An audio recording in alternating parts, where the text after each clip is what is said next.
अभी मैं बैठा हूँ ट्रम्प में और ये देखो यहाँ से ये व्यू देखो कितना अच्छा लग रहा है। और हम आगे चल रहे हैं अभी। इस तरह से देखो यहाँ पे दो चार बिल्डिंग भी दिख रही होंगी। हाँ, इधर ही पहुँचना है हमने अभी और इस ट्रम में बैठ के आगे बढ़ रहे हैं। अब हम पहुँच गए हैं। ये देखो ये मेरे को ये दिखा लाल कलर का पानी है। इस तरह से पानी निकल रहा है यहाँ पे से और हम अब इसके अंदर आ रखे हैं।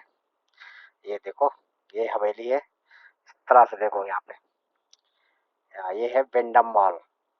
ठीक है, इसका इस बीच का सेंटर है ये। इस सेंटर में रखा है ऐसे इस तरह से बैठने के लिए। यहाँ पे रेस्टोरेंट वगैरह कुछ है, कुछ तो बंद हो रखे हैं यहाँ पे और खुले भी हैं कुछ।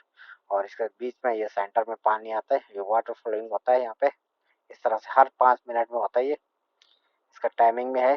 टाइमिंग के साथ जब पानी जैसे इस तरह से यहाँ पे बहुत सारे लोग आते हैं और फोटो या तस्वीर कुछ भी लेते हैं, वीडियो बना के चला जाते हैं।